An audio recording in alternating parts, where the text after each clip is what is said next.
conspiracy hatched. Maligning me, saying that I am a person who's a hate monger, I am a person who promotes terrorism.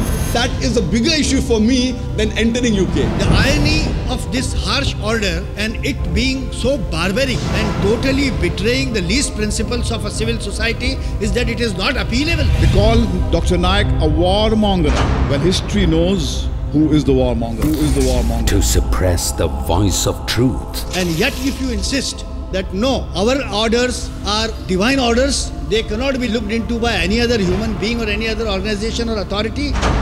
That inquires with probing questions. I'm afraid this is a terrorism, an act of terrorism, Spreads the message of God. Are we going to become victims of these people who decide at the drop of the hat whom they're going to call terrorists and whom they're not going to call terrorists? Stands up for human rights with a conscience clear. It is their plan to ban me, and I have faith in my Creator Allah Subhanahu Wa Ta'ala, who will see to it that the more they try to suppress my voice, inshallah, more louder it will be, more louder it will be, more louder it will be. Watch exclusive press conference supporting Dr. Zakir's views in press conference regarding Dr. Zakir Naik's ban by UK government. Coming soon only on Peace TV.